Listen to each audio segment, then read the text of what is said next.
Muito bem, boa tarde, pessoal. Bem-vindos à nossa segunda aula síncrona de ecotoxicologia. Hoje é 17 de junho, às 16 horas. Na nossa aula de hoje, a gente vai retomar alguns tópicos que a gente já comentou na aula anterior, acrescentando alguns outros conceitos. Não é uma aula complexa, é uma aula bem simples da gente entender esses conceitos agora. E nas próximas aulas a gente vai aprofundar um pouco, trabalhando com dois temas mais abrangentes, que são a cinética de compostos tóxicos e a dinâmica de compostos tóxicos. Mas para a gente chegar lá, eu preciso de alguns outros conceitos introdutórios para a gente poder não ter dificuldade nos conteúdos seguintes, tá? E terminando essa parte mais básica, conceitual da toxicologia, a gente vai partir para a toxicologia de compostos mais diretamente, né? Falando bem dos praguicidas, depois de metais, de solventes e compostos policíclicos aromáticos. E, ao final, a gente vai fechar com as aplicações dos testes que são feitos em ecotoxicologia. Tá? Bom, ainda abordando alguns aspectos até históricos que a gente tratou na primeira aula, mas que são importantes para a gente introduzir hoje, a gente teve um boom de substâncias químicas sendo liberadas no comércio, na nossa vida cotidiana, né, a partir do final do século XIX, especialmente depois da Revolução Industrial, né, ou durante a Revolução Industrial, a gente teve a chamada Era Química, que incrementou o mundo com muitos produtos químicos, né?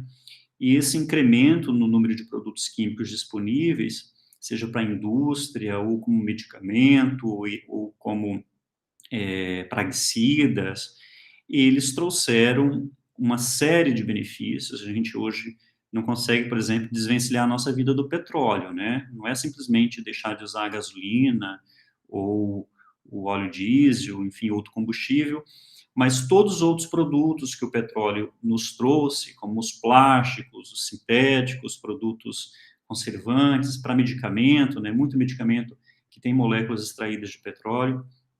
Então, a gente pensa, no geral, como um produto que é tóxico, que deveria ser banido, que não deve ser usado, mas a nossa vida toda se moldou em torno disso, né? É muito difícil você pensar ah, os combustíveis mais tranquilamente, mas os outros derivados de petróleo fora do nosso dia a dia, né?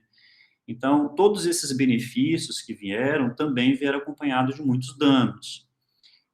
Daí os plásticos, né? A gente vê a morte de mares, a morte de grande de biodiversidade com a contaminação por plásticos e por outros derivados que aí estão presentes no petróleo.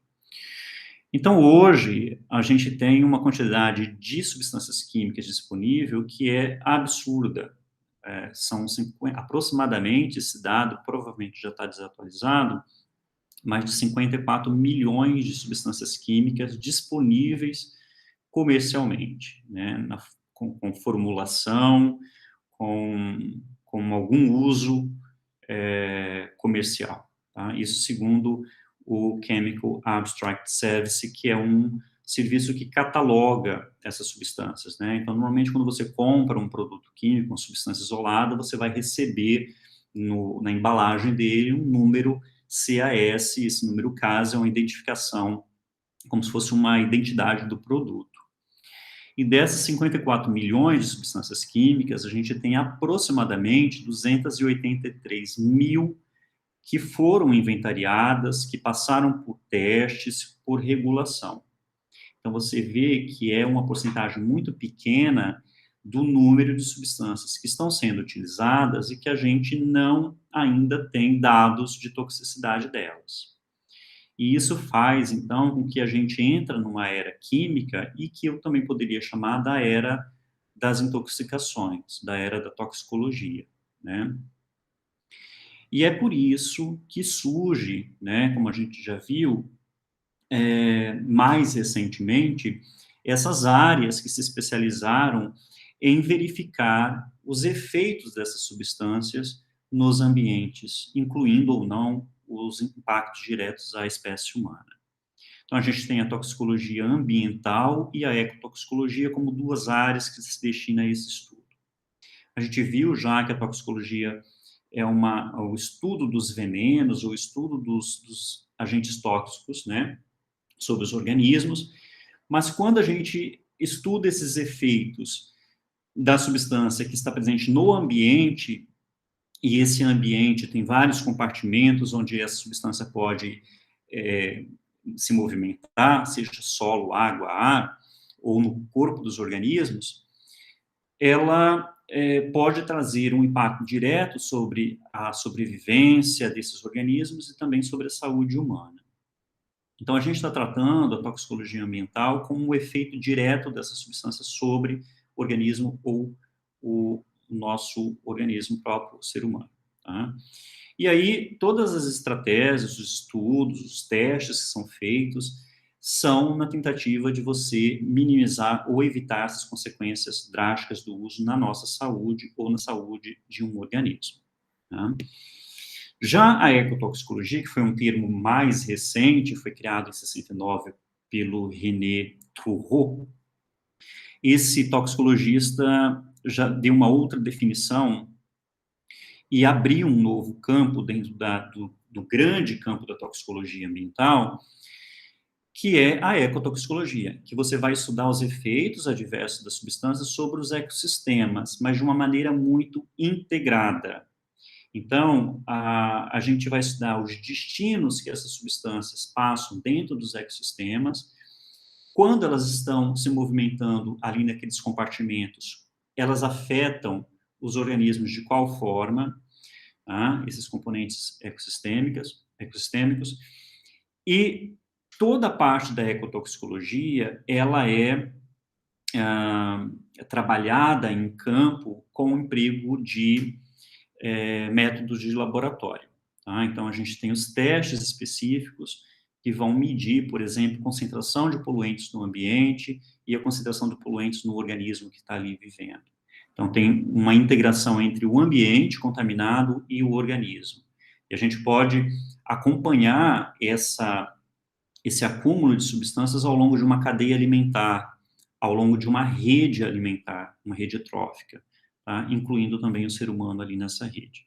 Tá? Então, é uma abordagem em rede, uma abordagem integrativa muito mais ampla do que um estudo direto sobre o organismo, como o ambiental faz.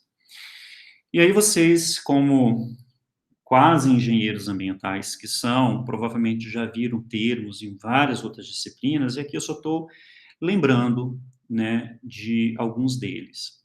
E dois importantes que a gente vai tentar fazer uso correto deles é poluição e contaminação. Ok? Alguém de vocês que está aí quer falar sobre eles, o que entende de um ou de outro?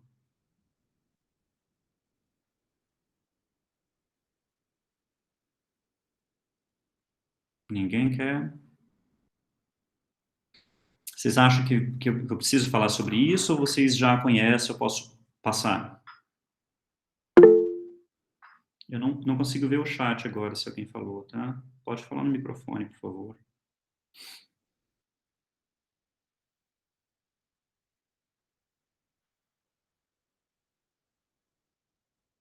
Não? Ok. Vou fingir que vocês não saibam, tá? Então, a poluição e contaminação são dois termos que geram muita confusão,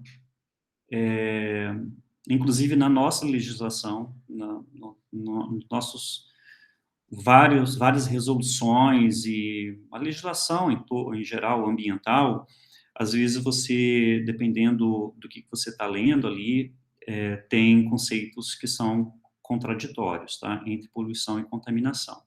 Então é bom qualquer pessoa da área ambiental saber, do direito também, saber diferenciar esses termos ou tentar diferenciar esses termos para não fazer confusão, tá?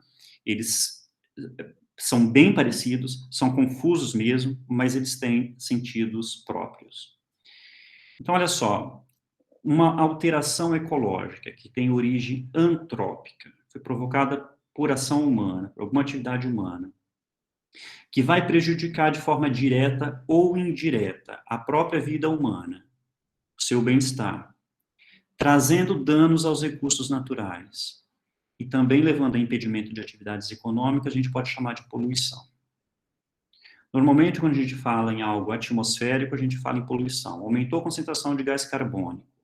Bom, o gás carbônico não é uma substância que, em si, ela é tão tóxica, né? Mas a alta concentração de gás carbônico, ela traz consequências ruins para o ambiente. A gente vê as mudanças climáticas que estão relacionadas a isso. A gente tem o aumento da concentração de ácidos nas chuvas, né? E a própria presença dele ali, que pode gerar algum tipo de dano para organismos que são sensíveis. Então, isso a gente fala em poluição. A contaminação é quando eu tenho presente num determinado ambiente patógenos, vírus, bactérias, fungos, prion, que não é um patógeno, prion é uma proteína, né? Aquela da vaca louca, né? Que é a cefalopatia espongiforme, né? Os prions são proteínas mal dobradas, proteínas que nosso corpo produz, está nas nossas membranas celulares, mas que por alguma alteração genética ou que a gente adquire de algum alimento que está com essa alteração, isso pode levar à formação de proteínas insolúveis que se depositam no sistema nervoso e levam o indivíduo à morte, né? Então, tem doenças priônicas causadas em animais, a gente vê muito doença da vaca louca, né, que é cefalopatia espongiforme, e outras que afetam humanos, tá? Algumas doenças bem específicas para humanos, também parecidas com essa da vaca louca. Então, também é uma substância, uma proteína que, se estiver no ambiente, eu poderia chamar de contaminação por prion. E essa substância, ou esses patógenos, né, que estiverem presentes no ambiente, numa concentração que seja nociva ao ser humano, ela é chamada de contaminação. Se essa presença dos patógenos ou da substância química estiver numa concentração que não modifica o comportamento dos ecossistemas, as interações, as redes tróficas, né, não afetam as relações ecológicas, eu não falo que ela é poluição. Mas se ela está num ponto em que as alterações ecológicas começam a ser percebidas, mortandade de peixes, por exemplo, na água, por alta concentração de esgoto, a gente já vai falar em poluição. Uma contaminação que resulta em poluição também, tá?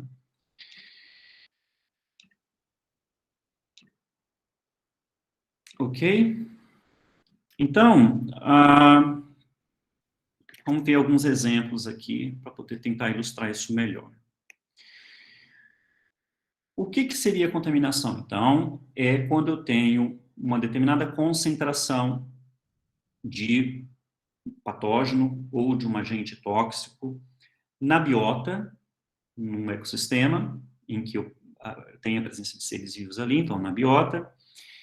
Essa concentração ela pode ser alta a ponto de causar efeitos diretos, imediatos nesses organismos, ou ela pode estar numa concentração baixa, mas que ao longo do tempo e com várias exposições diferentes a essa pequena concentração, vai se acumulando e o resultado vai ser um efeito ou não, efeito sobre a biota, tá?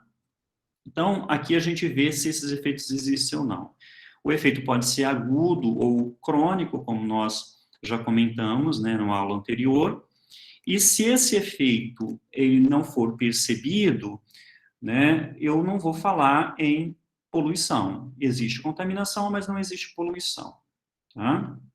Agora, se eu observo algum efeito sobre os organismos, por exemplo, mortandade, letargia, diminuição da taxa reprodutiva ou comportamento inesperado daquela população, eu tenho que falar em poluição. A contaminação resultou em poluição. E um outro exemplo, então, usando um rio, eu tenho um rio que ele é poluído. Se ele é poluído, ele provoca alterações ecológicas ali, né? Por exemplo, desastre ou crime, que talvez seja o melhor, de Mariana, de Brumadinho, né? Crime, não desastre, porque aquilo era uma tragédia anunciada, né? A quantidade de metais lançada no rio, nos rios, principalmente no Rio Doce, né? Foi tão grande, e metais pesados, especialmente, ali dos resíduos de mineração, eles têm um comportamento de se ligar a algumas enzimas, que são enzimas que fazem parte do metabolismo fundamental para os seres vivos, e inativam de forma irreversível essas enzimas. Então, muitos processos metabólicos são bloqueados, são inativados pela inativação pelo metal, e os organismos morrem. Então, a gente teve uma mortandade gigantesca de peixes e diversos outros micro-organismos e reinos diferentes ali no Rio Doce. É claro que a alteração ecológica aqui é evidente, né?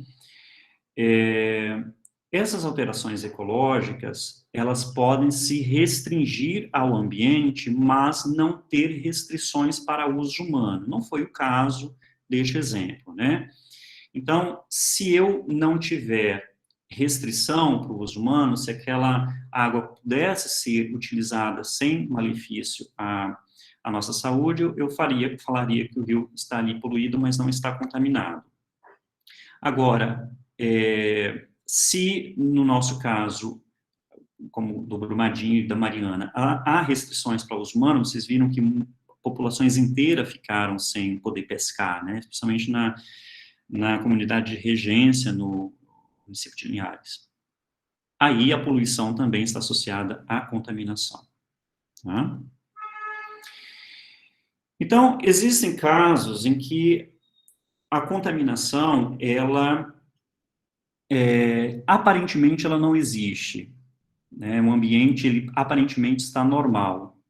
Mas a gente vai considerar como caso de contaminação dependendo do seguinte: a concentração do contaminante está muito baixa no meio, e essa contaminação é baixa, portanto, não causa um dano aparente. Só que vocês já viram que os efeitos eles podem ser a longo prazo. Então, se a longo prazo essas baixas concentrações forem acumulando pequenos efeitos que inicialmente são aparentemente inexistentes, mas que com o tempo leva a algum dano que é aparente naquela biota, a gente vai ter o caso de contaminação, sim. Tá? Então, muitos contaminantes, eles se acumulam no meio, as populações vão tendo contato, mas os danos só vão aparecer após longas exposições ou várias exposições. Tá? Então, é caso de contaminação. E as substâncias, quando elas chegam nos compartimentos ambientais, ou energia, porque a ecotoxicologia também trabalha com radiações, elas são entregues a um sistema. Esse sistema pode ser uma população, uma espécie, pode ser um organismo em si, tá? Ou um sistema ecológico, como uma comunidade, né, num rio. E qual o destino que ela vai ter? O destino que ela vai ter vai ser três possíveis. Essa substância, ela pode ser eliminada, porque esse sistema, organismo, né, o órgão, ele tem mecanismos de lidar com a substância tóxica, podendo convertê-la em substâncias que saem do corpo sem provocar efeitos, tem a eliminação. Esse seria o melhor dos mundos, porque se a substância pode ser eliminada do nosso sistema corporal ou de um ambiente qualquer, os danos que ela provoca são normalmente baixos. Agora, um outro processo que pode acontecer é que a substância ela não tem um mecanismo de eliminação. Ou, uma vez dentro do nosso corpo, a eliminação é muito lenta. E ela é tão lenta que as próximas exposições que a gente vai tendo ao contaminante vão aumentando a concentração dele no nosso corpo em detrimento da eliminação, que é baixa. Então, a tendência é acumular. Então, esse acúmulo, normalmente, ele acontece com algumas substâncias que têm algumas características químicas específicas. Exemplo, substâncias que se dissolvem bem em gorduras. Então, eles acabam entrando no nosso corpo, tendem a se depositar em tecidos com gordura, e como a gordura é um tecido de reserva, ele não é metabolizado constantemente, a substância fica ali por muito tempo. E esse muito tempo vai fazendo com que a concentração dela vai aumentando, uma vez que a gente vai se expondo novamente à substância, mais dela vai entrando, e os efeitos podem ser efeitos perceptíveis somente depois de um bom tempo de exposição. Tá? E um terceiro caminho que ela pode tomar é o da transformação. A substância entra no sistema biológico, numa célula, no órgão, no organismo, e ela pode passar por certos órgãos onde a molécula original que entrou sofre algumas modificações estruturais, e essas modificações, idealmente, transformariam a molécula num metabólito mais fácil de ser eliminado, especialmente pela urina, segue para a eliminação. O que pode acontecer em alguns casos é que, uma vez que ela passou para o fígado tenta transformá-la numa outra substância menos tóxica, mas o resultado é transformar numa substância mais tóxica do que aquela que entrou.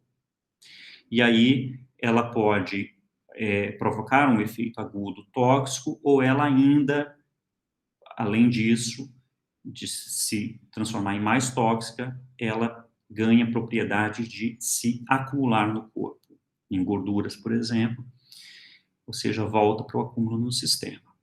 Tá? Existe um termo que a gente usa para esses casos em que uma molécula entra no corpo com uma toxicidade X e depois que ela é metabolizada, especialmente no fígado, ela gera produtos que são muito mais tóxicos do que o original, 10x. Então, eu falo que houve bioativação do toxicante. Tá? Ele se tornou muito mais tóxico do que o seu produto de entrada. E a gente vai ter dois tipos de contaminação com relação ao tempo, tá? Uma contaminação pode ser considerada temporal ou parcial, ou então uma contaminação grave.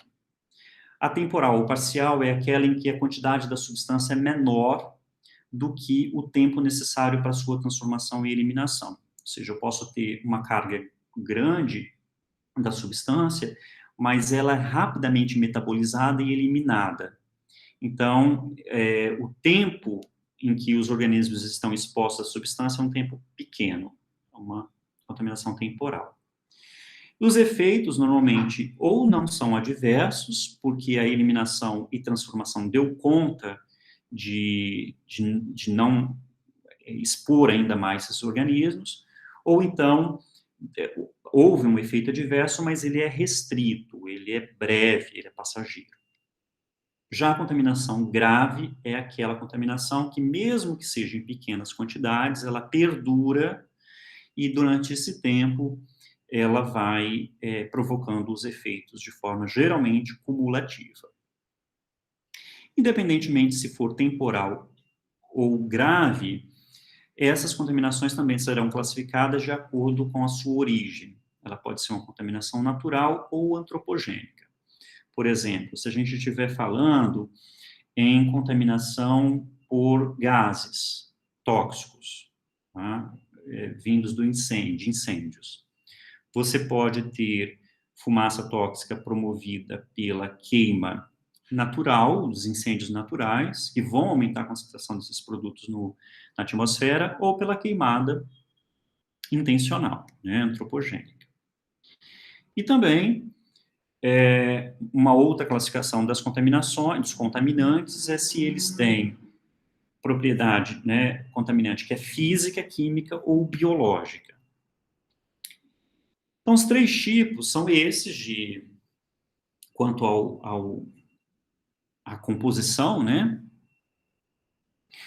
E eu mostrei aqui para vocês algumas simbologias nesses triângulos, também podem ser círculos, utilizados aí em normas de segurança para poder identificar qual é o tipo de contaminante que está presente naquele ambiente, né?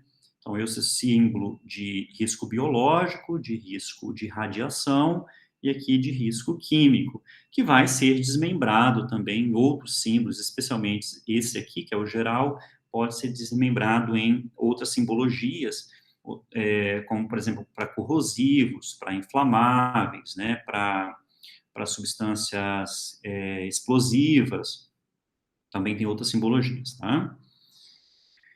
Então, a contaminação biológica é quando a gente vai ter micro-organismos presentes num substrato, pode ser um lago, pode ser nossa pele, pode ser o alimento, qualquer local onde ele vai estar presente.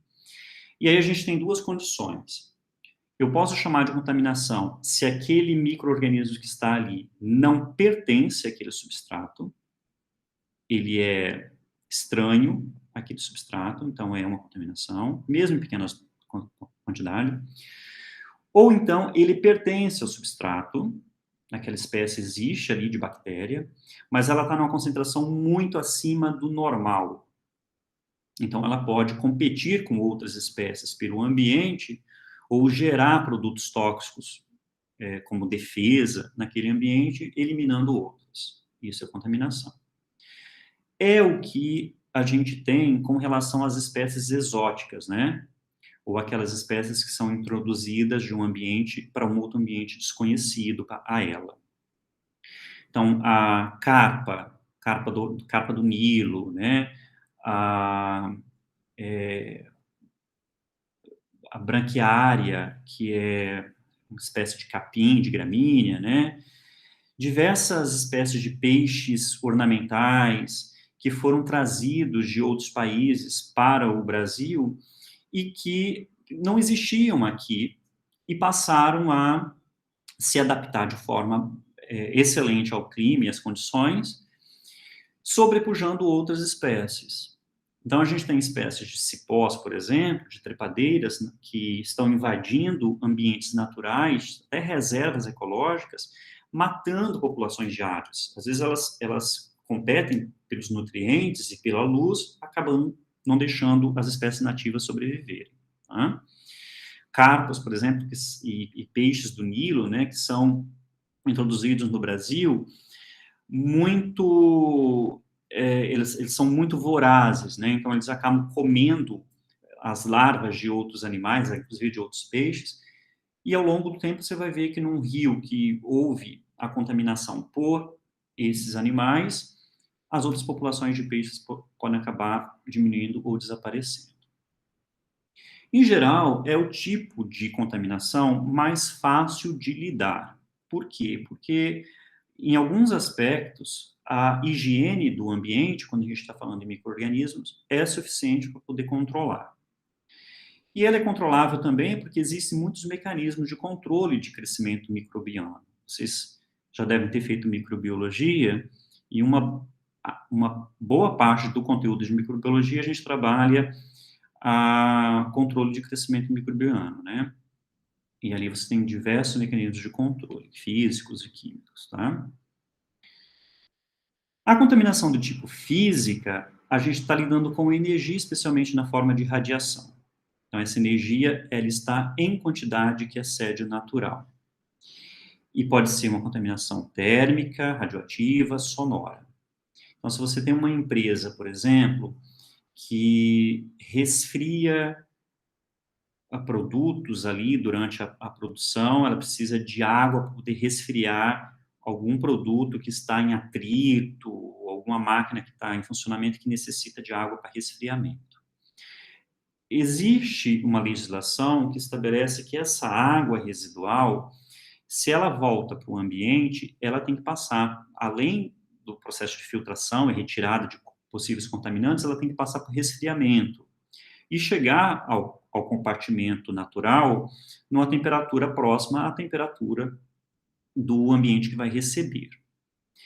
E isso nem sempre acontece, né? Muitas vezes a empresa não reusa a água, ela pega de um ambiente natural e essa água residual ela chega ao ambiente natural muito aquecida. E esse aquecimento altera completamente o microambiente dali. Dependendo da carga de água que está chegando, é um aumento significativo da temperatura que pode levar à mudança na composição da biota. Então, os efeitos da contaminação por radiação, eles são efeitos geralmente a longo prazo, porque a não ser que seja um acidente radioativo, de uma usina nuclear, né, em que você observa os efeitos muito rapidamente, a radiação que está sendo liberada de uma indústria ou de algum processo, ela, por ser meio que imperceptível, você se expõe e só vai começar a manifestar esses efeitos depois de muito tempo. Então, é muito difícil a gente, às vezes, perceber que uma pessoa está adoecendo e que seja por causa de contaminação física. Você costuma primeiro associar aqueles efeitos que ela apresenta à contaminação química, né, que é mais fácil de rastrear. A física é mais difícil estabelecer a conexão entre causa e efeito. Então, os efeitos biológicos das radiações são morte em grande intensidade, né?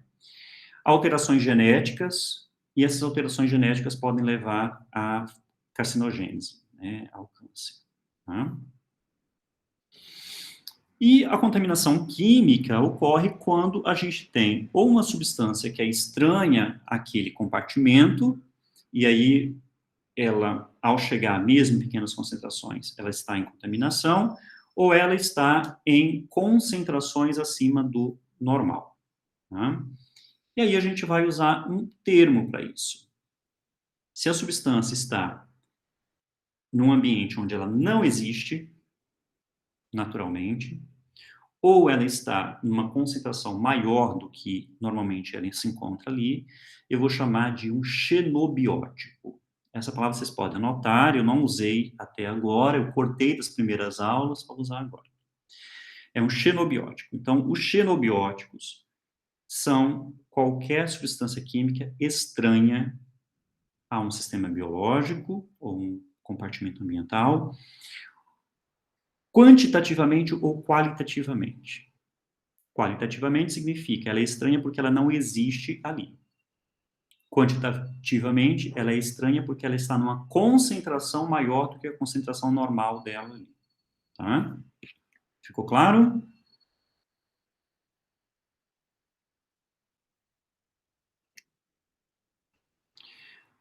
E aí, a gente, mais ao final do nosso curso, a gente vai ter um módulo em que nós vamos falar de alguns ensaios que são feitos, que são chamados ensaios ecotoxicológicos, que avaliam a concentração e efeitos desses contaminantes nos ambientes. Tá?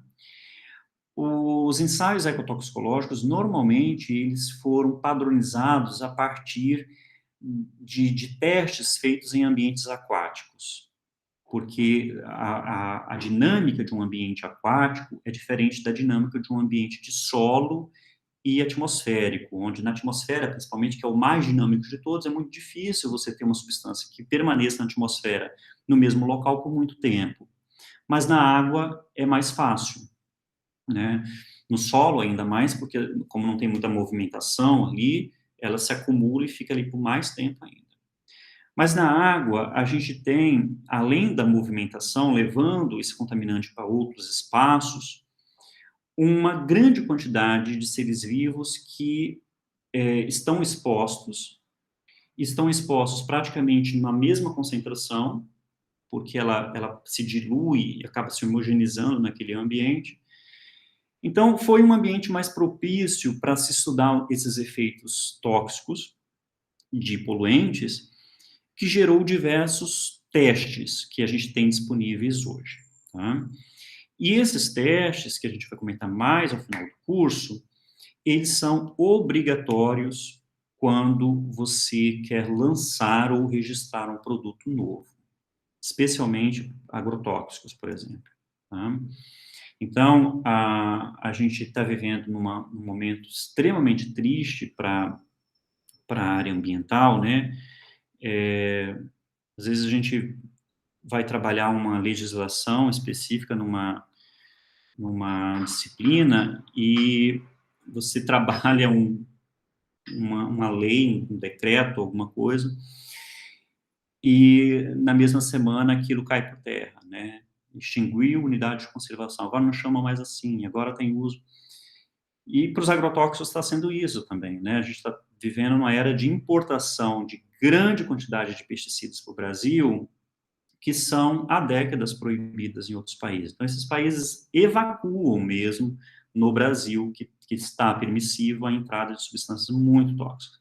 Então, a gente teve vocês acompanharam isso na mídia, né? E agora está tendo, exatamente essa semana, uma briga novamente na Câmara e Senado para barrar a entrada de uma outra substância dos agrotóxicos que é banida e que é extremamente tóxica em baixa concentração para a gente.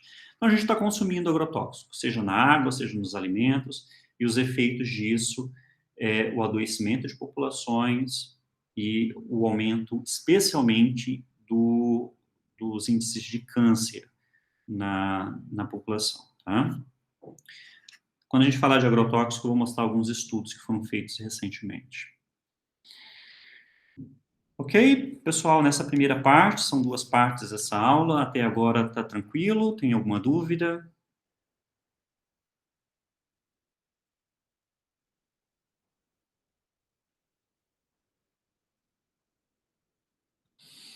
Prosseguindo, então, a gente vai para a segunda parte da nossa aula, que eu vou mostrar para vocês a movimentação, a dinâmica de contaminantes presentes no ambiente, tá? Então, um esquema bem simples, né? Os contaminantes, eles podem estar presentes em diversas composições, ele pode estar presente na forma de um sólido, com metais, né? Na forma líquida, na forma de gases, vapores, fumaça, aerosol, pós e outros. Independentemente da sua apresentação, ele se dispersa por os ambientes usando alguns caminhos, né? Por exemplo, alguns compartimentos como os ventos, né? A atmosfera dispersa bem contaminantes que são aerosóis, gases, né? Vapores, fumaça, a gente sabe disso. Mas as condições atmosféricas dizem muito para onde esse contaminante vai e quanto dele vai. Então, se você tiver um ambiente com baixa circulação, com ventos parados, isso propicia o acúmulo por mais tempo, então, de um contaminante naquele ambiente. Características geográficas também, né? Regiões que são vales, então, estão rodeadas por montanhas, têm menos circulação atmosférica e tende a concentrar poluentes ali. Se vocês perceberem, aqui a gente não tem isso muito, mas em São Paulo é comum, a China é muito comum, porque são cidades extremamente industrializadas e que normalmente durante a noite é frio, né? Então você tem a poluição acontecendo por carros, pela indústria, esses poluentes vão para a atmosfera e durante a noite você tem um resfriamento, né? Da, da atmosfera e do solo, e você vai ter, então, próximo onde a gente está, pisando, que é na rua, na calçada, nas casas, o ar frio. E esse ar frio, ele tem dificuldade de subir, porque ele é mais pesado, né? Tem maior densidade. E nesse ar frio, nesses primeiros metros, é onde a gente tem as fontes de emissão das fumaças tóxicas. E como ele não se movimenta, você vai ter o acúmulo, então, nessa região, justamente onde as pessoas estão e os organismos estão, de maiores concentrações. É a chamada inversão térmica, né? Que provoca muitos problemas respiratórios, né? O transporte também pode ocorrer através da água. e ele é diferencial dependendo do movimento que a água tem, se a gente estiver falando de lago ou de rios, tem fluxos diferentes.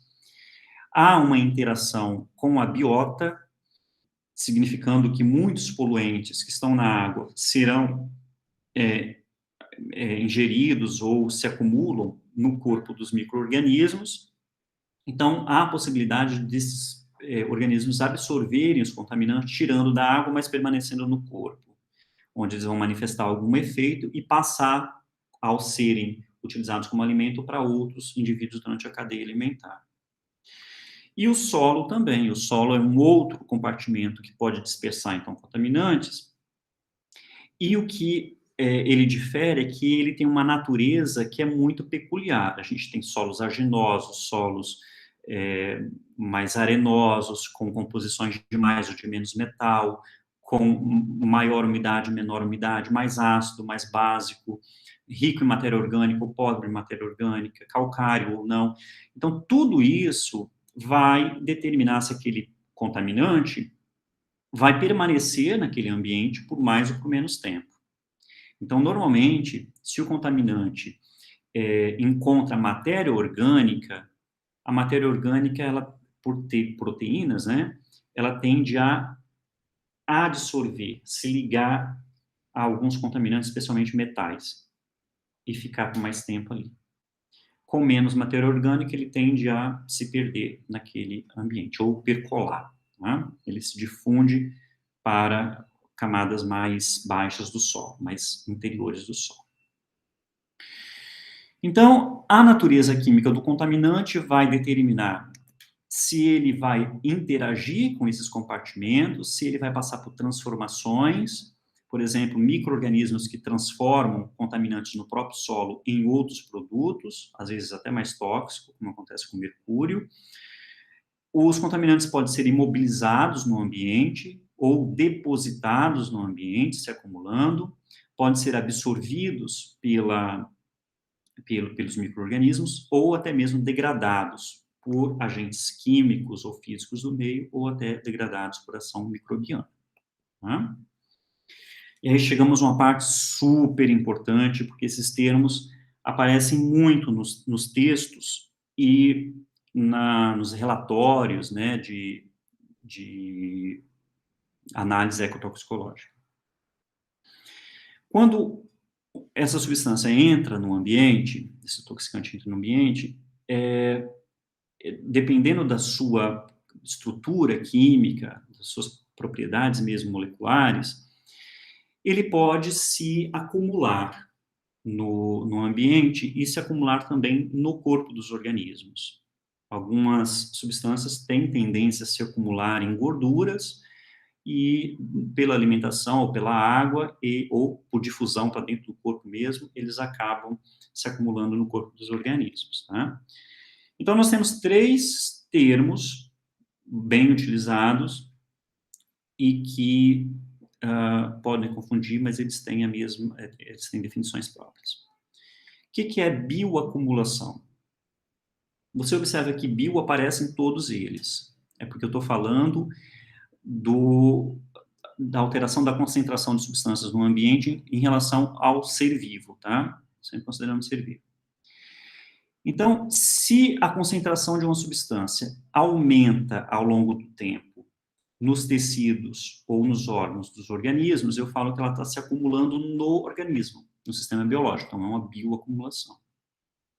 Exemplo, eu tenho uma árvore num ambiente, houve um derramamento ali de algum produto tóxico, gerou metal pesado, essa árvore vai absorvendo esses metais pesados e ao longo do tempo, quanto mais ela vai absorvendo, mais ela vai estocando. Por que ela vai estocando? Porque o metal pesado tem dificuldade de ser metabolizado, ele não é metabolizado, na verdade, e tem dificuldade de ser eliminado do corpo. Então, ao longo do tempo, bioacumula. O que é bioconcentração? Eu tenho uma descarga de produtos tóxicos, como, por exemplo, num lago. Inicialmente, esse lago vai ter uma concentração altíssima do contaminante e os organismos que estão neste lago ainda não têm. à medida que eles forem entrando em contato com o contaminante da água, eles vão absorvendo e estocando. Pode chegar um tempo em que a concentração do contaminante dentro do organismo está maior do que a concentração do toxicante na água, no meio onde ele está. Então, eu falo que houve bioconcentração. Tá? Concentração é maior dentro do organismo do que no ambiente. É um tipo de bioacumulação? É, mas aqui eu estou considerando uma comparação com o ambiente. E a biomagnificação, ou também chamada de magnificação trófica porque envolve as cadeias tróficas, a cadeia alimentar, ou redes alimentares, você vai tendo um acúmulo progressivo na concentração dos poluentes à medida que você vai subindo nos níveis tróficos de uma cadeia. Lembra? Produtor, que é o primeiro nível trófico, aí tem o consumidor primário, o herbívoro, segundo nível trófico, consumidor secundário, ou carnívoro, terceiro nível trófico, consumidor quaternário, no máximo consumidor quinquenário, né? Quinternário.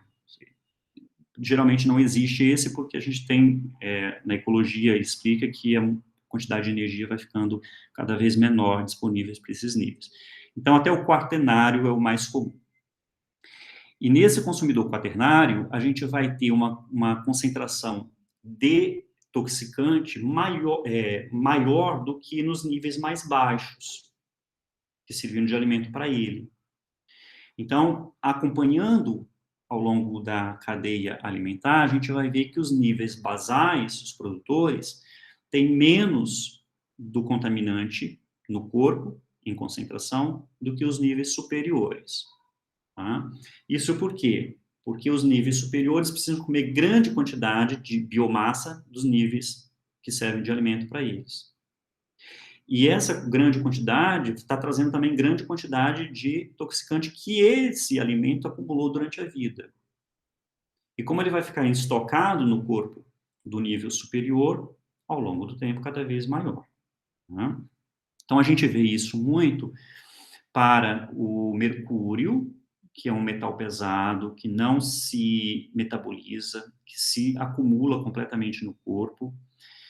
A gente tem os pesticidas organoclorados, que são os primeiros pesticidas produzidos, como, por exemplo, o DDT, extremamente tóxico. O DDT, está aqui o nome dele, né, de clorodifeniltricloretano, a gente vai comentar do DDT à frente. O aldrin, que é um praguicida também que tem capacidade de bioacumulação. As dioxinas, que são poderosos carcinogênicos. As PCBs, que são as bifenilas policloradas, assim, átomos de cloro na composição, e essas bifenilas, elas foram por muito tempo utilizadas em transformadores elétricos, no processo de refrigeração também. E as bifenilas são moléculas muito hidrofóbicas. O que significa? Elas não gostam de água, elas gostam de gordura. Então, como elas são muito hidrofóbicas, elas tendem a se acumular e se dissolver na gordura. Ótimo lugar para poder se estocar no corpo. Gordura praticamente não metaboliza, né? E se ela se estoca, então, ela tem baixa taxa de biotransformação. Ou seja, ela passa por pouquíssimas modificações no corpo, permanece ali, levando os efeitos tóxicos ao longo do tempo. Então, vamos falar do mercúrio como exemplo. O mercúrio, quando a gente trabalha com ele na forma elementar, ele é menos tóxico do que os subprodutos da transformação dele. Então, o mercúrio tem intoxicação muito no norte do Brasil, porque ainda existe mineração de ouro feita com aquela batela, né? E as pessoas colocam o mercúrio ali para poder separar o ouro, que está em pedacinhos muito pequenos ali, da areia do rio, né? Então, coloca o mercúrio dissolve o ouro, e aí eles conseguem separar da areia, né? Filtra, separa da areia. E depois, o que se faz? Pega o mercúrio, aquece, ele evapora, mas o ouro fica em pó, né, depois que o mercúrio sai. E esse mercúrio residual vai para onde? Ele vai para o ambiente. Quando ele vai para um ambiente aquático, ali está cheio de bactérias que fazem metabolização do mercúrio. Só que o que elas fazem? Elas pegam o mercúrio elementar e adicionam um grupo metil com o mercúrio, transformando em metilmercúrio. O metilmercúrio é muito mais tóxico do que o mercúrio. Ele é muito mais facilmente absorvido pelos organismos do ambiente, inclusive por nós, e ele então bioconcentra. Ele, ao longo do tempo, fica mais concentrado dentro do corpo dos organismos do que no próprio ambiente onde ele foi liberado. Tá? Vou trazer para vocês um resultado de um estudo feito na década de 1970 nos Grandes Lagos, no Canadá, que mostrou o processo de biomagnificação por bifenilas policloradas na comunidade desses grandes lagos. Então, a gente sabe que a base de uma cadeia alimentar aquática é micro-organismos fotossintetizantes, que a gente chama de produtores ou fitoplâncton. Né? O fitoplâncton é o conjunto de produtores microscópicos dos ambientes aquáticos. Tá? Isso inclui algas, cianobactérias, micro-organismos que fazem fotossíntese. Os pesquisadores, sabendo da contaminação por bifenilas nos grandes lagos, na década de 70, coletaram o fitoplâncton, levaram para o laboratório e dosaram a quantidade desses PCBs, dessas bifenilas, em um determinado volume de fitoplâncton. E acharam uma concentração de 0,0025 partes por milhão, ppm. Tá? O fitoplâncton serve de alimento para o zooplâncton, que é o plâncton animal, né? Então, não fotossintetizante. São larvas, são copépodos, animais microscópicos, né? Observe que a concentração nesses organismos, das bifenilas, era de 0,123 ppm. Ou seja, a gente tinha aqui pelo menos 100 vezes, ou 1000 vezes quase mais, a concentração no corpo deles do que no alimento deles. O zooplâncton serve de alimento para o terceiro nível da cadeia aqui, que é um peixinho chamado Eperlano arco-íris, com uma concentração 10 vezes maior de bifenilas no corpo, 1,04 ppm. E o esperlano serve de alimento para a truta do lago. Um peixe bem maior, com a concentração mais de 4 vezes maior do que a do alimento.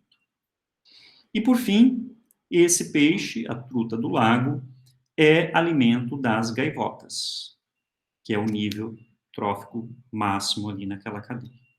As gaivotas, quando se analisou os ovos desses animais ali depositados, os ovos tinham uma concentração de bifenilas de 124 ppm na casca. Observe, 124 em relação a 0,025. São milhares e milhares de vezes maior a concentração dessas bifenilas. Ou seja, ao longo da cadeia alimentar, os níveis tróficos superiores apresentam maior concentração desses contaminantes. Geralmente são contaminantes, então, que se acumulam, que têm hidrofobia. Ok?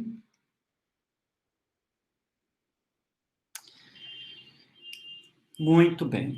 Aí, a gente pode estabelecer o chamado tempo de meia-vida de um contaminante.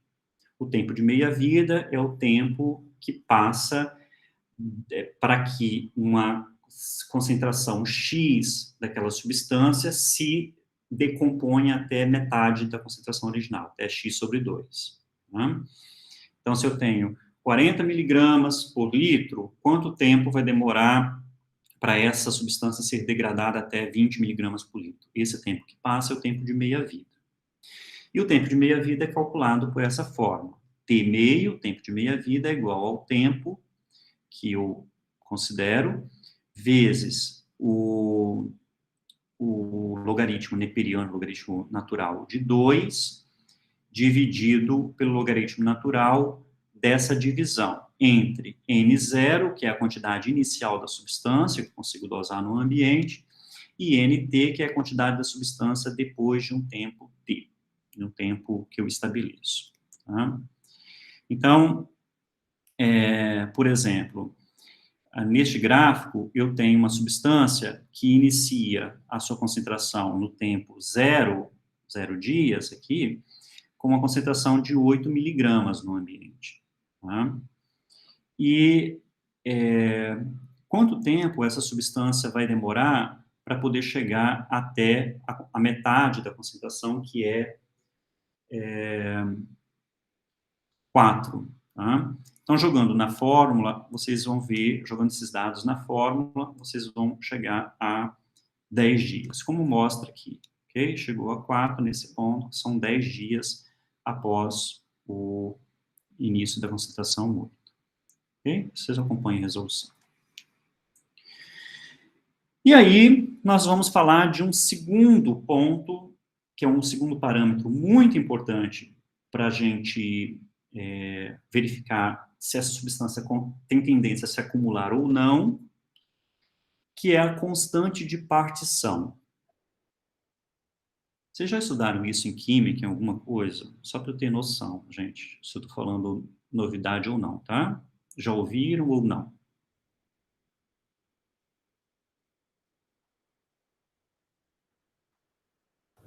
Dessa parte aí eu não lembro. Não? É só para saber se isso foi abordado alguma vez com vocês, tá? A constante de partição é uma constante, a gente calcula isso em laboratório, né? Ele é experimental para cada substância. Então, você pega uma substância que você quer saber a constante dela e você mistura uma determinada concentração dela num pote com água e uma outra substância que é hidrofóbica. Tem que ter os dois compostos, um polar, que é a água, né, a nossa referência, e uma apolar, que no caso aqui é o octanol, é um álcool, né, de 8 carbonos. Então, o álcool é apolar, a água é polar, e a substância que eu vou adicionar, eu não sei, né, se é polar ou apolar. Quando eu coloco ali, ela vai se dissolver, eu misturo, né, os três componentes, deixo descansar, e aí, dependendo da afinidade da substância, ela pode ser mais polar, ou seja, ela vai tender a se dissolver na água e pouquíssimo no octanol, ou ela é mais apolar, mais hidrofóbica, então ela se dissolve mais no octanol e menos na água. Geralmente, nenhuma substância é completamente polar e apolar, 100%, tá? Ela sempre vai ter uma dissolução, mesmo que mínima, num e no outro. E aí, esse parâmetro, a gente calcula como? Depois de passou um tempo, tá tudo certinho, estabilizou, se deu tempo suficiente, você pega uma porção daquela fração que fica superior, que é o octanol, leva para uma análise espectrofotômica ou alguma outra análise de espectrometria, ou, enfim, análise de massas, né? E uma porção também da água, que vai ter a substância dissolvida e faz a análise dela também. E determina qual é a concentração da substância numa e na outra. Então, o KOA, constante de participação octanol-água, é dado pela divisão da concentração da substância no octanol, dividido pela concentração dela na água. O que acontece? Se esse número for alto, é porque o numerador é maior que o denominador, né? Então, ela se dissolve melhor no octanol, que é apolar. Então, quanto maior o valor de KOA, mais apolar a substância é, mais hidrofóbica ela é. E lembra que a substância hidrofóbica gosta de gordura, gordura é tecido de reserva, ela tende a acumular, ela bioacumula. Então, substâncias com KOA alto são substâncias com tendência a acumular, ok? Então, veja essa tabela. Eu tenho aqui 6 moléculas orgânicas, as 3 primeiras são álcoois e as próximas são alcanos, hidrocarbonetos. O butanol é um álcool com 4 carbonos, o pentanol 5, o hexanol 6. Então, observe que com o aumento da cadeia carbônica, o que vai acontecendo? A molécula se torna mais apolar. Isso é um princípio que a gente vê lá em química, né? Moléculas orgânicas apolares são normalmente moléculas com muitos carbonos, tá? Então, você vê que o KA aumenta, 107. E aqui, no caso dos hidrocarbonetos, eles são ainda mais apolares do que os álcoois, de mesmo comprimento. Butano, que é o gás de cozinha, tem a mesma comprimento, né, em número de carbonos, do que o butanol. Mas a presença do grupo OH no álcool, que é um grupo polar, faz com que a polaridade do butanol seja um pouco maior do que a do butano, que não tem o OH, que é só carbono e hidrogênio.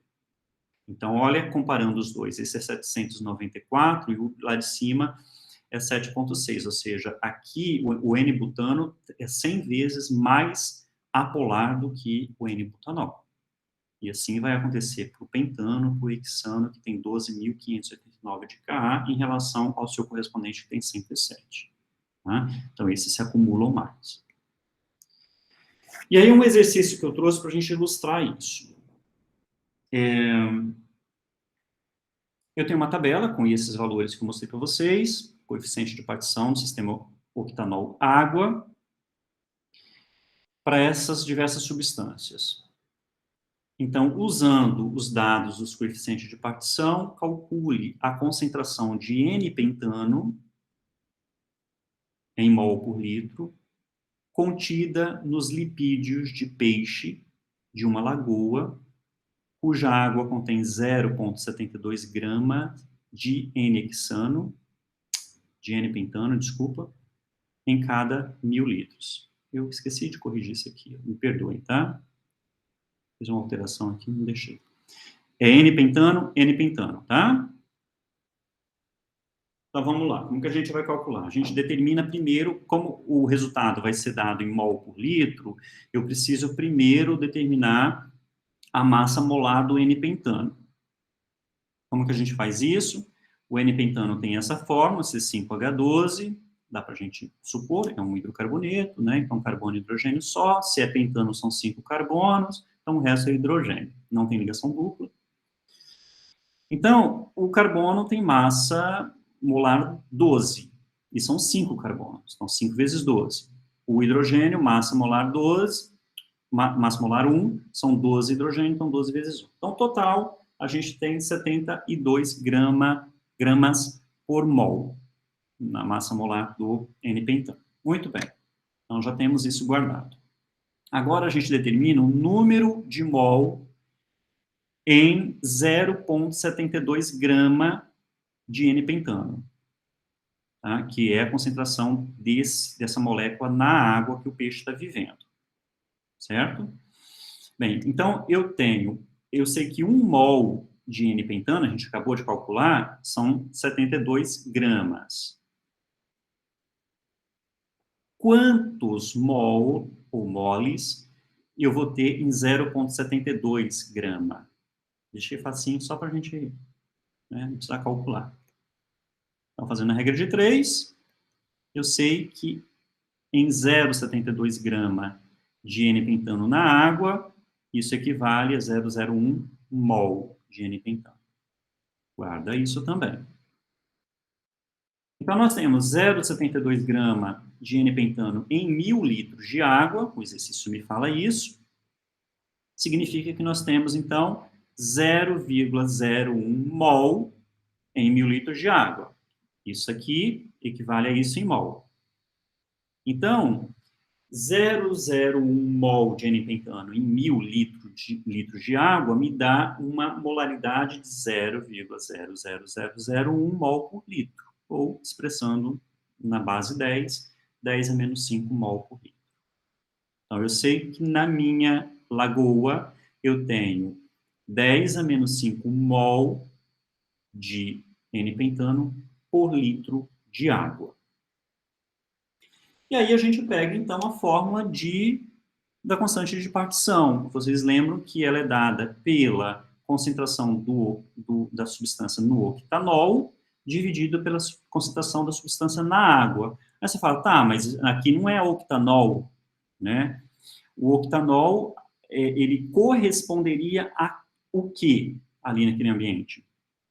A água é a água da lagoa.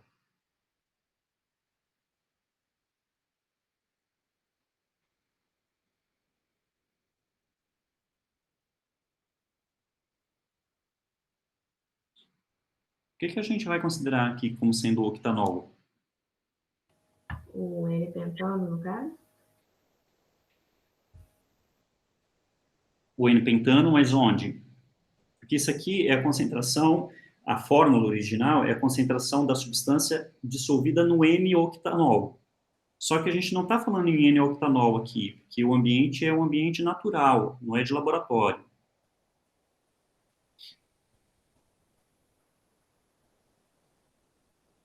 Vamos ler o exercício? Está falando que o N-pentano está contido nos lipídios de peixe de uma lagoa. Lipídios do peixe. O lipídio não é a parte apolar? Sim. O octanol não é a parte apolar se fosse no laboratório? Sim. Sim. Então, aqui, a concentração do octanol, a gente colocou como fórmula, mas eu colocaria o que aqui agora, na verdade? Concentração do lipídio do corpo do peixe, tá? Deixei para chamar a atenção. Então, eu sei que o KOA do N-pentano é 3,980. A concentração nos lipídios do peixe eu quero calcular, mas eu sei a concentração do N-pentano na água, que a gente viu que é 10 a menos 5. Então, multiplicando isso daqui, me dá, no final, 0,0398 mol de N-pentano por litro de gordura corporal do peixe. Tá? E isso você pode fazer ao longo de um estudo, vendo se houve acumulação ao longo do tempo ou não, ou se aquele compartimento está se recuperando daquele desastre, que foi uma vazão de N-pentano naquele compartimento ambiental. Okay? Então, é uma ferramenta que a gente pode utilizar que vai nos dar alguns indicativos. A substância bioacumula ou não, a gente pode utilizar isso como parâmetro para ver essa bioacumulação ao longo do tempo, ok? Bem, então a gente tem alguns fatores que interagem e que vão influenciar nessa dinâmica de substâncias. Obviamente, a quantidade de substância, porque se eu tenho muita quantidade dela de uma vez, uma descarga muito grande no ambiente, é muito provável que eu tenha manifestações de efeitos tóxicos agudos, enquanto que se a concentração for baixa, mas ela tiver potencial tóxico, é provável que a manifestação seja de efeitos crônicos, né, ao longo do tempo. A frequência de emissão também, eu posso ter uma fonte emissora de poluente que emite bem pouquinho, como aqui do lado da minha casa, que é a Vale, né? Não do lado, mas na verdade o vento traz toda os metais ali para cá, né? Então Grande Vitória vive toda em pó preto, né? E esse pó preto é mineração. Então ali tem metais, ali tem uma série de substâncias que entram no nosso corpo. A gente tem estudos da Sociedade Brasileira de Oncologia e sociedades internacionais de oncologia que mostram uma incidência muito maior de câncer em pessoas, em populações que estão expostas a esses minérios, essas partículas de minério, né? Então, é uma frequência que até é bem alta, mas mesmo que ela, com os filtros e todo o procedimento que se tenta impor à empresa, ainda há emissão. É uma emissão de alta frequência, porque é praticamente constante, a emissão é o tempo todo, a empresa não para. A quantidade pode ser pequena, mas a gente tem os acúmulos, né? Você vem em Camburi, por exemplo, na praia de Camburi, o fundo ali de Camburi é uma lama preta, né, de minérios. De vez em quando a Vale vai lá e tira parte desse material que se acumula, tá? Mas é tóxico. Então, as características físico-químicas, né, por exemplo, neste caso, são materiais que se depositam, tá? E tendem a ficar, então, retidos no ambiente por muito tempo. Micro-organismos podem metabolizar alguns, mas se o ambiente for estéril, você pode perder essa capacidade de metabolização, e o quanto que essa substância interage com os micro-organismos. Tudo isso, todos esses parâmetros que um toxicologista vai analisar para poder ver como que vai ser a dinâmica dessa substância, indica ou resulta o modo que a substância vai ingressar nos organismos e quanto dela vai ingressar nos organismos, dependendo de tudo isso aqui. Tá? Então, quando você observa um efeito como esse que eu citei anteriormente do rompimento das barragens, né? No início, a gente tinha várias especulações, porque você não tinha testes ainda. Você se baseava em literatura, em outros desastres, tal. E muitas coisas foram liberadas. O rio vai morrer, todas as espécies vão desaparecer, vai cimentar completamente. Algumas coisas aconteceram, os danos foram muito grandes, mas ao longo dos estudos se foi percebendo que outras características foram aparecendo. Uma delas, que é o que a UFES está pesquisando desde o acidente, é a dinâmica das populações. Alguns estudos têm mostrado que algumas espécies foram muito mais sensíveis, desapareceram completamente, enquanto que outras espécies aumentaram a sua população, e esse aumento da população pode ter sido porque liberou nicho, né? Liberar nicho significa, às vezes, ela estava competindo com uma espécie ali por aquele ambiente, alimento, espaço, luz, e na ausência dessa espécie que acabou morrendo, ela agora está favorecida, se ela tem essa resistência. E essas espécies, quando aumenta a concentração, a quantidade delas no ambiente, elas podem desequilibrar toda a cadeia ecológica. Então, o rio não é mais o mesmo, nunca mais vai ser recuperado à condição original, mas ele não morreu completamente. Algumas coisas morreram. E aí, essas previsões, quando foram lançadas em relatórios, em estudos, elas precisam de um conhecimento de toxicologia.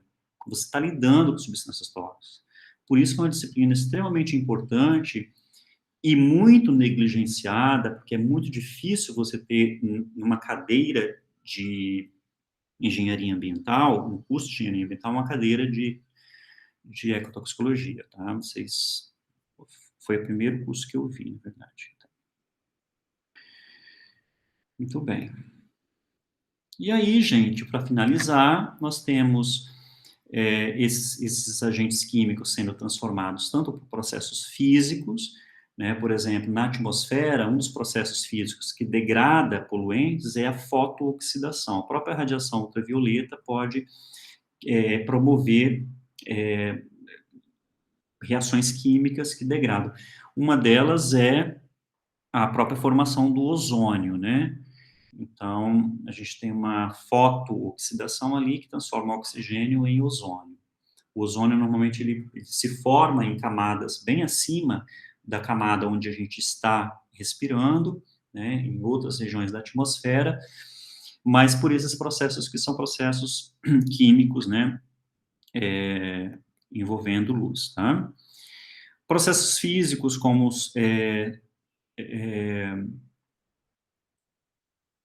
eu troquei, desculpa, eu fiz as caixinhas aqui e colei errado, tá? Processos envolvendo energia, né? Fotooxidação é um processo físico, tá?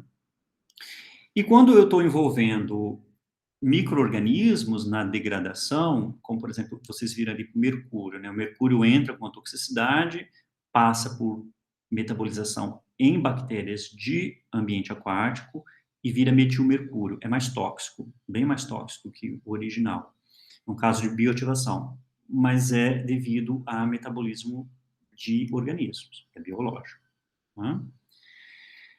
E aí a gente tem alguns ambientes que eles acabam sendo ambientes onde aquela substância que entrou no compartimento se deposita na sua forma final e, e essa deposição, ela vai influenciar onde ela se depositou, esse ambiente vai influenciar se a remoção dessa substância daquele ambiente vai acontecer com mais ou com menos velocidade.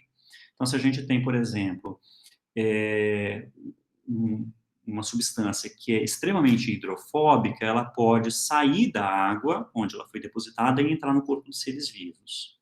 E aí, como que você tira? Não tira mais, né? Tem que esperar o tempo de meia-vida ou a morte desses micro-organismos, que às vezes devolve para o ambiente, com a decomposição, devolve para a água. Então, outras substâncias vão sedimentar. E ela está na água, mas você espera que ela sedimente. Um derramamento de petróleo, por exemplo. A gente viu aí o caso no Nordeste, aquele vazamento, né? Então, toneladas e toneladas de óleo. E o que acontece? Inicialmente, você tem uma camada de óleo que, pela densidade, acaba flutuando, tem efeitos agudos, então, imediatos, né? Principalmente com as penas dos animais, que acabam encharcando, eles não conseguem mais... pesa, né? Acaba afundando. Você tem a cobertura, uma extensão muito grande de óleo impede a passagem de luz, então o fitoplâncton acaba morrendo, porque precisa de luz para fotossíntese. O fitoplâncton é base de cadeia alimentar, se você extingue o fitoplâncton no local, o zooplâncton fica sem alimento, peixe, por aí vai, então afeta tudo. E ao longo do tempo, o que vai acontecer? Desaparece aquele óleo, né? Mas ele desaparece porque ele degradou? Não, ele pode passar por degradação, mas ele vai se transformando numa substância mais pesada que sedimenta. Então, ele saiu das camadas superiores da água e foi para o fundo do mar. Aí pronto, já não tem como mais você fazer qualquer procedimento para recuperar. Ele vai contaminar lá embaixo. Né? Às vezes contamina coral, né? Só mudou de endereço o local da contaminação. Então, esses locais de disposição final de um contaminante são sumidouros. Sumidouro pode ser o corpo de um ser vivo ou pode ser um ambiente qualquer. Tá? Então, aqui eu já falei para vocês, né, que os 3 compartimentos, eles, dependendo se o sumidouro for ambiente atmosférico ou aquático, ou então solo, eles vão passar por processos diferentes de mecanismos para remoção. Então, na atmosfera, a fotólise, né, a quebra da substância através da reação com luz, pode ser uma forma de remoção do contaminante. Na água, o pH da água e a presença de micro-organismos pode também remover contaminantes. E no solo, a degradação por micro-organismos pode evaporar, mas aí eu só mudo o ambiente. Ele pode percolar no solo, interagir com materiais do solo. A argila é uma das substâncias que interage muito com poluentes, tá? Ela tem tendência a estocar poluentes devido às cargas, né, elétricas da argila, ou absorção biótica. E esse contaminante, então, uma vez no ambiente, entra por alguma rota numa população receptora. E aí a gente vai ter fontes de contaminação diversas, né, naturais ou antropogênicas. Elas podem ser fontes móveis, como, por exemplo, veículos, né, você não tem ele parado ali, ele está movimentando e dispersando. Fontes pontuais, como uma indústria, que está sempre ali, é sempre a fonte de contaminação, ou difusa, né, que está espalhada. Os compartimentos afetados são diversos. O transporte dessas substâncias dentro dos compartimentos pode ser por volatilização, ou ele se bioconcentra. Eu posso ter pontos de exposição, como, por exemplo, uma residência, quando eu falo de um domo sanitário. Na toxicologia, a gente tem a toxicologia de domos sanitários, que são produtos que a gente usa no dia a dia, alvejante, sabões, né? Essas substâncias de uso doméstico, tá? Mas que têm toxicidade. Vocês como engenheiros ambientais vão poder fazer consultorias ou estudos em locais de trabalho. Então, dentro também da toxicologia, existe uma área chamada toxicologia de ambientes construídos, em que você pode avaliar a concentração de certas substâncias naquele ambiente onde um trabalhador está exposto. Dependendo do material que ele trabalha, pode liberar substâncias tóxicas ali, e esse ponto de exposição é um ponto importante de intoxicação. Né? As vias de exposição a gente já viu, que é como entra em contato com o ser humano, e a população receptora é a população que está potencialmente exposta àquele toxicante. Certo? Aqui está a nossa referência, as 3 principais. Eu usei outras, mas essas daqui são as que atendem, né, a gente. Alguma dúvida?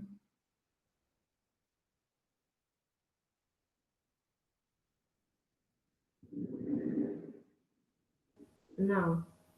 Não? Aí só em relação aos capítulos que você usou para essa aula, você lembra quais foram? Para essa aula, eu usei mais este livro, Princípios de Toxicologia Ambiental. Eu não tenho esse livro impresso. Eu tinha só o acesso online a ele na biblioteca, tá? Então, eu não vou te lembrar o capítulo, mas, se não me engano, é o capítulo 3, que está destino, contaminação, é bem seguindo o capítulo, tá? Destino de contaminantes no ambiente, acho que é o próprio título da aula que eu coloquei. E, claro, tirei, porque esse livro aqui é um livro bem básico, ele é super importante, é um livro que a gente consegue dar um curso de graduação só com ele, mas eu busco algumas coisas complementando em livros de toxicologia mais clássicos, assim, que tem alguns exemplos ou alguns conceitos mais aprofundados. Então, eu uso bastante o Uga, que é um livro que eu tenho, e uso também esse aqui, do Klassen. Tá? Mas tem outros aí disponíveis para vocês.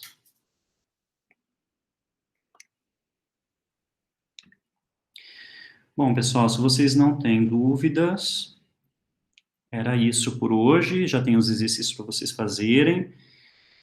Na aula que vem, a gente vai falar de toxicocinética, que é um tópico importante para a gente ver como que ocorre a entrada e os mecanismos de entrada de substância no corpo e o que acontece, uma vez que a substância entrou no corpo, o que acontece com ela, tá? E numa outra aula a gente fala de toxicodinâmica, que é o processo tóxico em si que a gente vai analisar no alvo, por exemplo, no sistema nervoso. E aí, fechando esse bloco de conhecimento básico que a gente estuda em toxicologia básica, mas como vocês não tiveram, eu preciso trabalhar, aí a gente vai para a toxicologia de grupos específicos de substâncias. Tá? E aí eu vou chamar para uma próxima aula síncrona, provavelmente na semana que vem, porque os temas agora são temas um pouquinho mais complexos do que esses que a gente trabalhou até agora, que são bem conceitos, né, mais superficiais. Ok? Ok. Muito bem. Obrigado pela presença de vocês. Uma boa tarde. Qualquer dúvida pode chamar. Tchau, tchau. Ok, boa tarde.